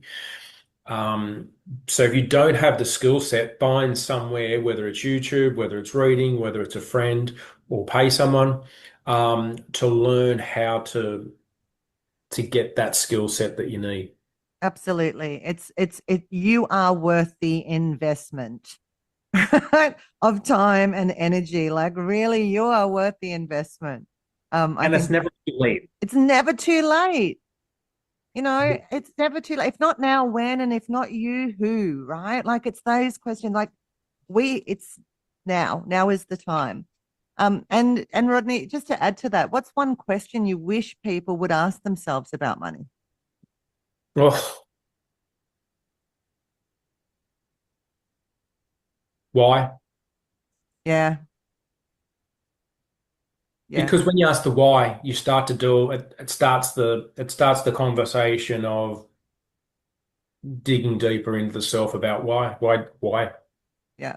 why. As soon as and then you come up with why. Yeah. Why that? Yeah. I mean, I was going to have a more convoluted question, but I think why just answers it all. Because mine was going to be something like, is this choice aligned with the future I'm creating or the pattern I'm repeating? Right. So it's that why question, why am I doing this? Why am I leading in? Is it future based or is it habitual based? But just simply why. Love that. Yeah. Yeah. Because everyone's different. And when you ask that, because it's about self. It's not about me or you or someone telling people the answers, Yeah. because Yeah. then all you're doing is regurgitating whatever. Change happens because through presence you ask yourself that deeper question. Why? Yeah. And then if you have a defined purpose statement, you can ask that why through that statement too. Um, Absolutely. Yeah. yeah.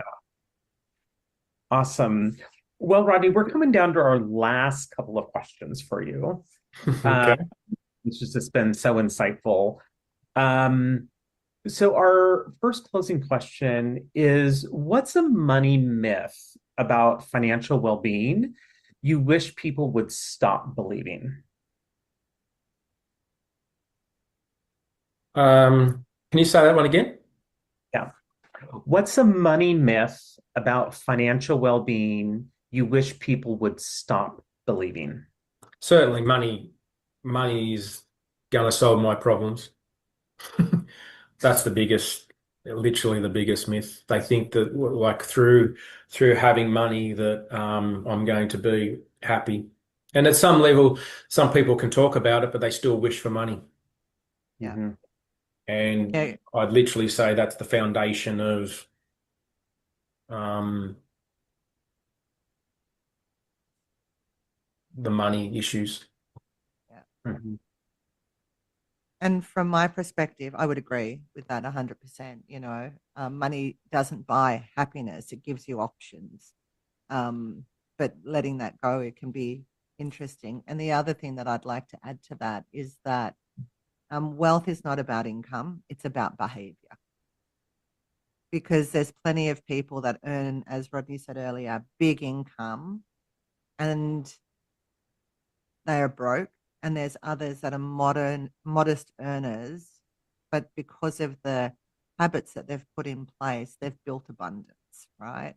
And because of the internal work that they're doing. So it's not about income and it's not about status. It's about the behaviors and the patterns that we do. So that's the myth I'd like to stop people from believing. And Rod, if you could leave listeners with one final message, what would it be? One final one. That's tough, Lee. One. One thing. Just one. Or, maybe I'm going to two. go for two. I'm Okay. going to say one internal, one external. Okay. Do that. So the internal one from the self would be look at your belief systems. Look at what you believe internally, what you believe you think is true, and challenge it. Also, have a look at what experiences you're wanting and also look at those to find out what you feel you want at what you're getting out of that experience and what that experience means to you internally. So taking that why do I want this experience? Why? Externally, I would say just one step. Whatever it is, just one small step. Yeah. Change it doesn't have to be, 1,000 push-ups because it becomes too daunting. Just do half a push-up. Just start. It's never ever starts tomorrow. It only ever starts now. And change, however small, is change. And it's worth it. You're Mhm. worth it, right? That's my messaging. I agree with that. And I love the internal, get clear on your patterns, and the external, just one thing. And the thing that I'd like to just add to that is, money is emotional, we're human, and it's learnable. So no shame, no perfection. Like really, at the end of the day, no Enjoy the journey. shame, no pro, um, perfection. Just start today doing one thing differently, and honor yourself with that. So thank you. So, Rod, oh my goodness, thank you so much for your unique perspective and insights and the depth that we kind of got to today in relation to money. You think about this, but it's all internal. It's an inside job. I keep saying this every session. Like, it's an inside job, right? It's an inside job. It's all the stuff that we need to navigate. But your unique blend of spirituality in a journey and also the practical tools, I think are going to leave listeners with some really great stuff. So thank you very much for joining us today. It's been an Thanks, Lee. absolute Thanks, honor Jason. having you here. Thank you. Yeah, Thanks no, for having me. it's been such an amazing conversation with you, because I think you're probably one of the first financial people that I've talked to or have had a conversation with that actually talks about the inner work that needs to be done. And so I think this conversation, actually, I know this conversation is going to leave our listeners with such a different perspective on how to think about finances, financial planning, financial well-being in its totality. So I want to thank you for bringing that not so talked about angle around finances into the conversation, because I think it gives people a different lens to think through. Absolutely. No, thank you. And just don't be hard on yourself, guys. It's an ongoing journey, one small step, and keep at it. Yeah, do the work. It's Awesome. like the never-ending story. Yep. Absolutely, Falcor. That's great. Thanks, guys. Thanks, Rod. So Thank you. feel free to stay on, or you can jump off. I know Rod's got adventures to do today and experiences to live. So it's been such an honor and a privilege having him here as part of our conversation today. And as we know, Jason, like, my history is finance, and the reason I align so much with Rod as my advisor is because he does blend that humanistic side to wealth, right? Which is the thing that I'm so passionate about as well, because it's not just about money, numbers in the bank. That's part of it, but it is an energy exchange. There's so much more.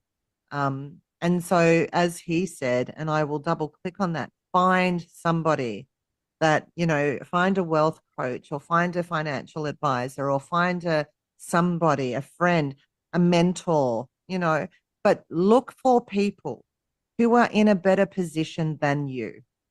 One of the lessons that I learned, I was so grateful that I had great mentors along the way that showed me financial literacy. One was my accountant, and his comment to me that blew my mind, and I still remember, is people don't get rich from avoiding tax. They get rich from making money. Don't begrudge paying tax. And as a self-employed, like, that blew my mind, because I didn't want to pay tax, it's like, but it completely transformed my world, because all of a sudden it was like, I actually get to pay tax because I'm earning an income. I had a financial planner before Rod, when I was quite young, who taught me how to invest and leverage investments. And I had no idea. And she would sit me down and talk to me and show me. And she was, Rita was amazing at helping me, because I was terrified. I didn't know any of this stuff. I came from parents who didn't really understand the whole financial game. So I had the same messaging as everybody else, except for anything's possible. That's one thing my parents always taught me.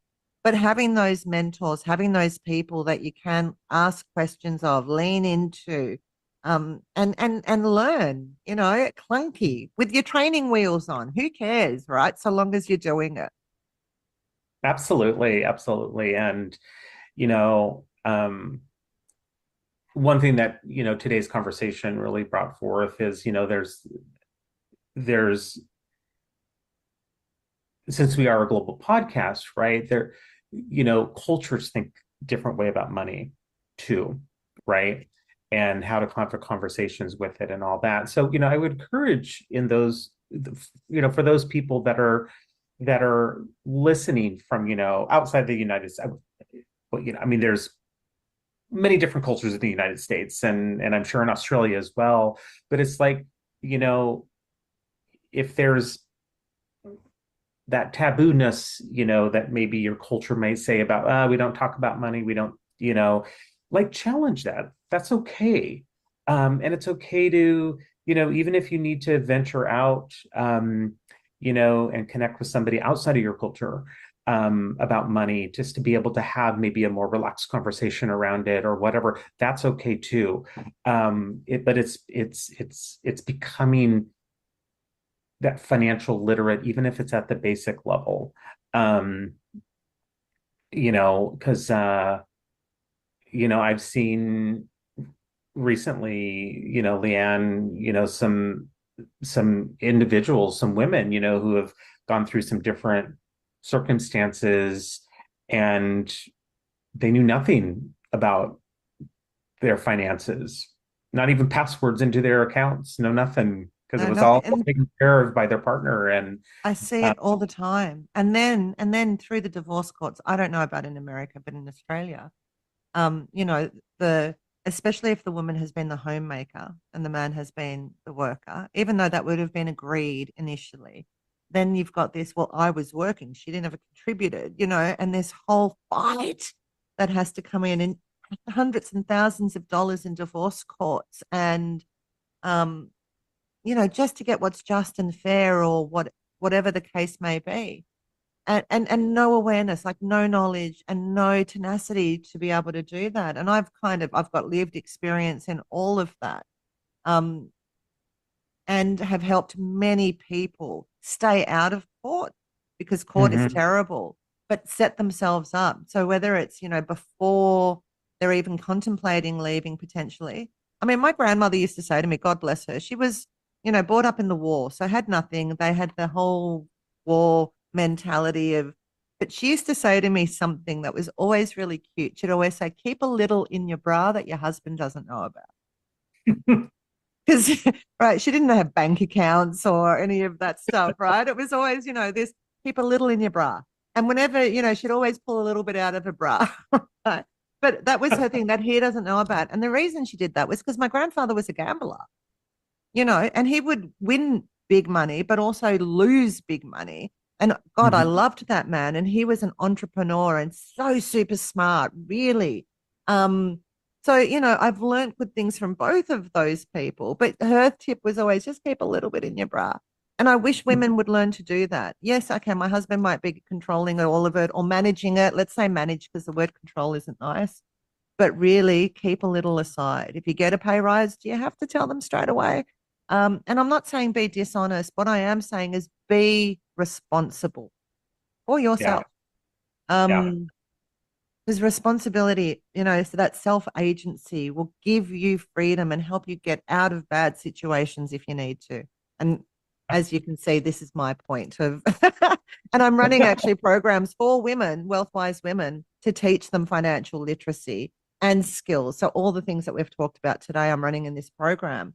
And can't, I just love it. I love supporting people to go from fear to freedom, from scarcity to abundance. And it's not that you're going to be abundant in 6 weeks, but your whole DNA changes, your identity shifts, and then anything is possible from that space. So, Yeah, and it's that, with all those shifts, it's like the conversation shifts, the narrative shifts, and um, and so, it's like, yeah, it's not going to happen overnight, but it's having that consistent, right? That consistent patience with yourself. That if you're moving and ticking in the right direction, you'll see the change. yeah, Um, yeah, and so absolutely. I'm so happy, you're starting that program, because I think it's so important, and hopefully women from all over the world can join your Oh, um absolutely can. They absolutely can. I'll watch this space. I'll be broadcasting soon. So, awesome. Jason, I might move into our book recommendations for this one. Absolutely. So, just before we do, I just wanted to highlight, who our guest expert was today, Rodney Lumsden. He's a certified financial advisor, but also a spiritual and whatever you want to call him, who blends money and mindset and well-being in a way that's in alignment with self. And I really enjoyed our conversation today. So Me too. book recommendations. Okay. This I've read all of these books because my history is finance, my background is finance. I do a lot in finance. So, and I've still got a business in finance also. So the first book I want to speak about is The Richest Man in Babylon. It's a classic. It's an old book. It's very thin. It is written in Haveth Themeth Old English language. So it takes you a minute to get your head around it. But it's such a great book around setting yourself up. And one of the top tips in this book is to pay yourself first. Most people will earn money, pay their bills, and then try and save. And this book flips the script on actually save first and then do all the rest. And I practice that, and it makes such a significant difference in your ability to be able to save, right? It starts with that saving concept, but pay yourself first is really the key, and it is a timeless classic. So, and I recommend this book to every single one of my clients, because I think it's so useful. Do you want me to speak to all of them, Jason, or do you want to pick up the next one? Leeanne, why don't you speak to all of them? Because I have read none of them. Okay. Well, So you will start reading. My gap in financial literacy. Hey, one of the first steps is to admit, right? Yeah, absolutely. Absolutely. No shame, right? Like all of us started somewhere. Yeah. So why don't you go through the top book recommendations, and then I'll take the top tips. Sounds good. Okay. The second book that I recommend to most of my clients is Rich Dad Poor Dad by Robert Kiyosaki. And this is more around investing and property specific. And given that I'm a mortgage broker, my history is in financial property, finance for property.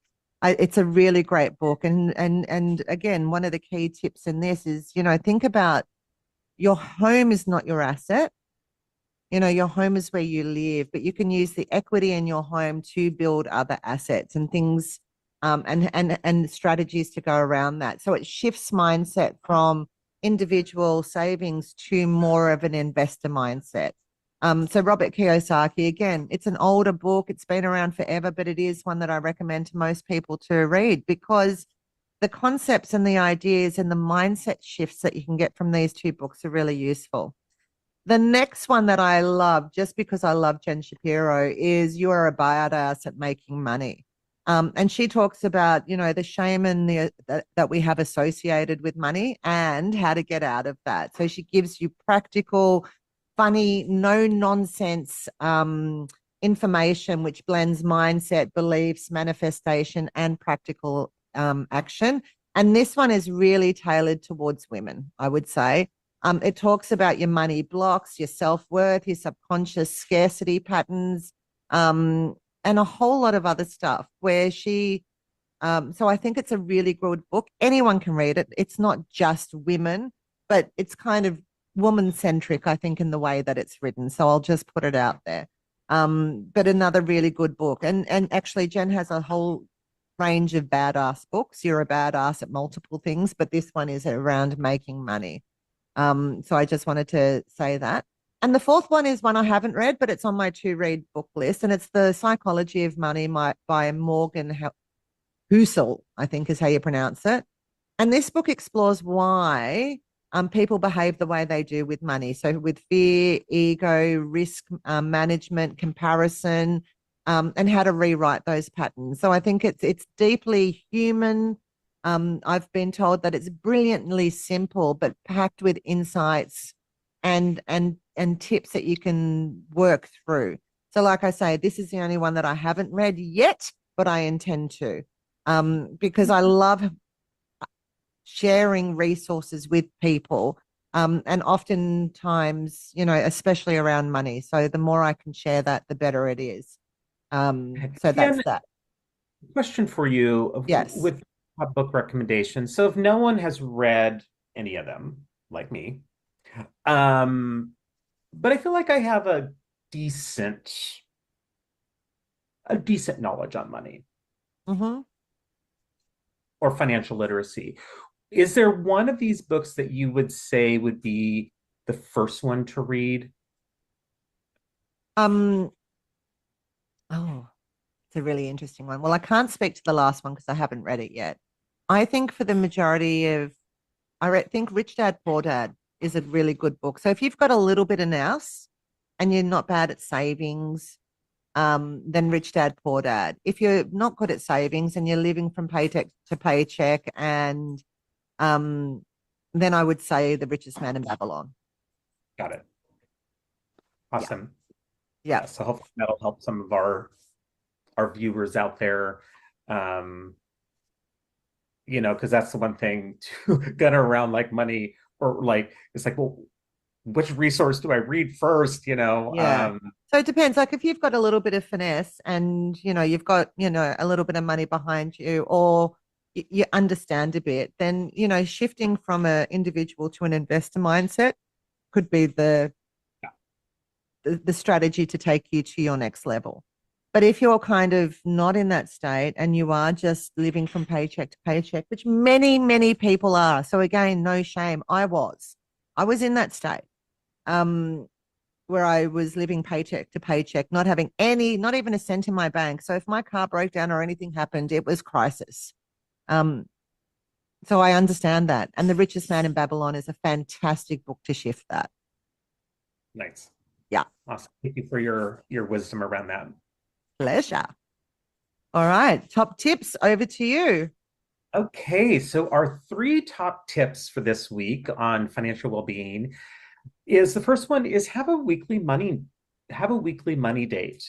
So what does that mean, right? It's like, well, how do you take you and your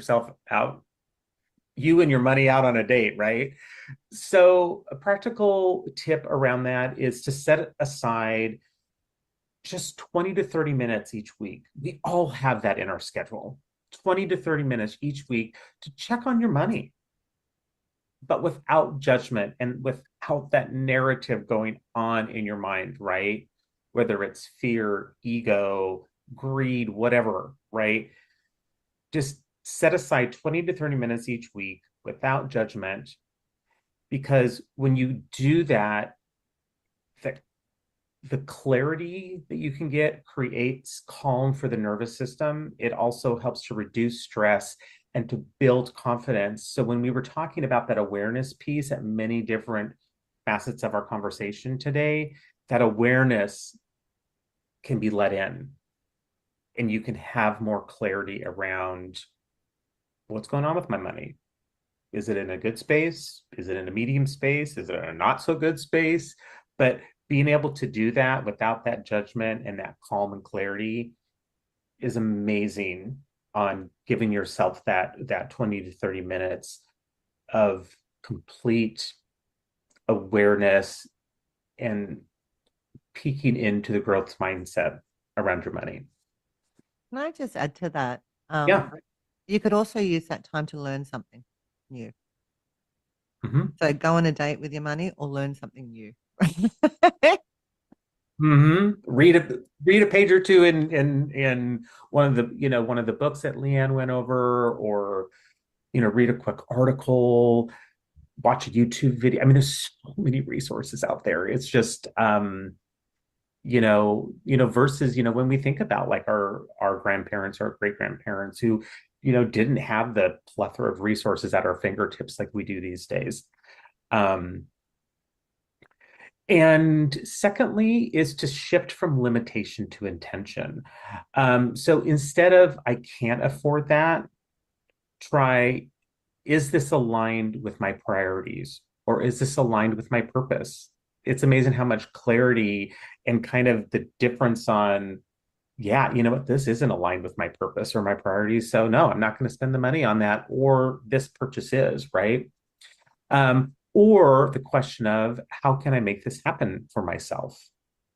So these are simple reframing questions that help to open possibility, creativity, and those choices and options that Leeanne and Rodney were talking about earlier in today's conversation.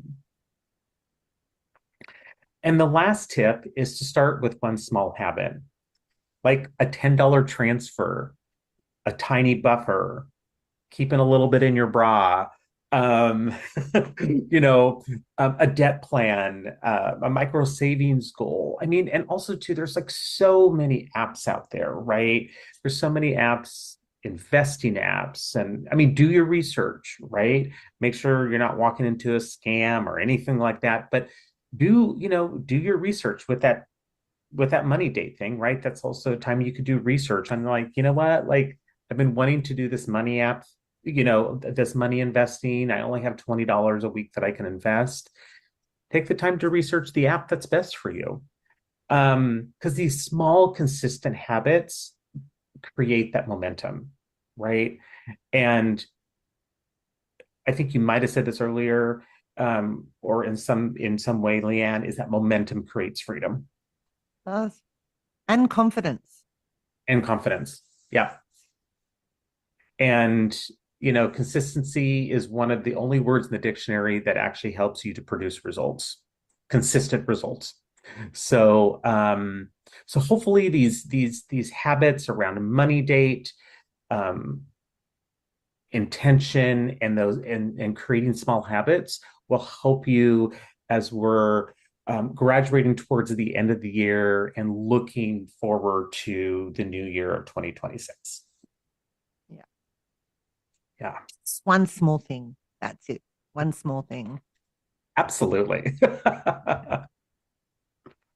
So next week, we're looking at episode number 10. Oh my goodness, where we're looking at environment well-being and the spaces we live in.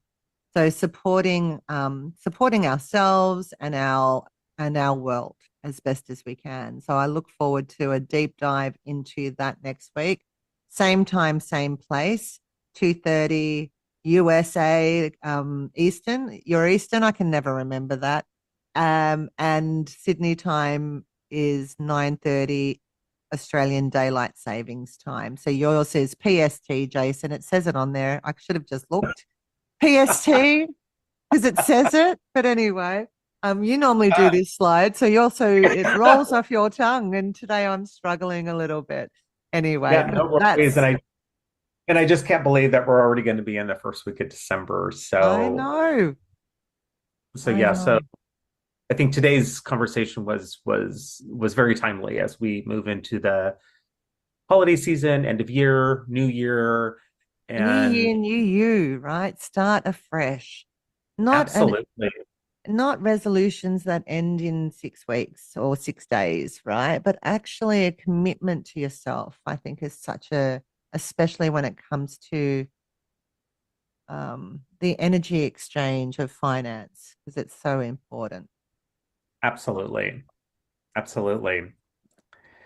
So with that, we're looking forward to next week, um and just can't believe that we're almost at the end of our well-being series. It's just amazing how quick it's gone by, actually, when I think about it. Um, but we hope everyone has enjoyed our conversations that we've had along the way, and insights and guest speakers, and um, all the amazingness that we do here at Let's Talk. Yeah. Yeah. So, with that, thank you for joining us for today's conversation on financial well-being, money matters, security choices, and freedom. Yeah, we really hope that it has sparked something new, right? A new commitment or resolve for yourself, a fresh insight, a new perspective, or even just some more questions now that are worth exploring further. Um, and a bit of comfort around it's not too late. I really hope that it sparked something around that for you today. Yeah, because I think that's one question that a lot of people, or narrative that they have, is like, oh, well, I'm already mid-50s, it's too late to start investing or whatever. And it's not. It's not, it's Um, never too late. yes, hopefully we gave people some renewed um, empowerment around that. Mm. And as always, folks, our mission here at Let's Talk is simple: to have the conversations that matter, and to remind you that you don't have to do this crazy, complicated thing called life and figure it out all on your own. We're here to have the conversations, to give you help, insight, fresh perspectives, and even if it's just a little motivation, we're here to help you navigate through these different conversations. So, as usual, if you enjoyed today's conversation and episode, please share it with a friend. If you know people that are money conscious or struggling, get them to have a bit of a listen to this, subscribe, and keep the conversation going, because with us, right, but also with those that are around you that you love, because money is one of those things that we're all thinking about and not often talking about. And it's the greatest stress and pressure that most people feel. So keep the conversation going with us, but also with those that you care about. Absolutely, because when we talk, we really talk. And anything is possible. So let's talk. With real conversations and limitless possibilities. Thanks, everybody. Happy Thanksgiving to all of you in the other side of the pond in America. Wishing you all a happy Thanksgiving week. And Jason, to you and your family. Thanks, everyone. Have a really good afternoon, day, morning, night, wherever you're dialing in from. Absolutely. Bye-bye.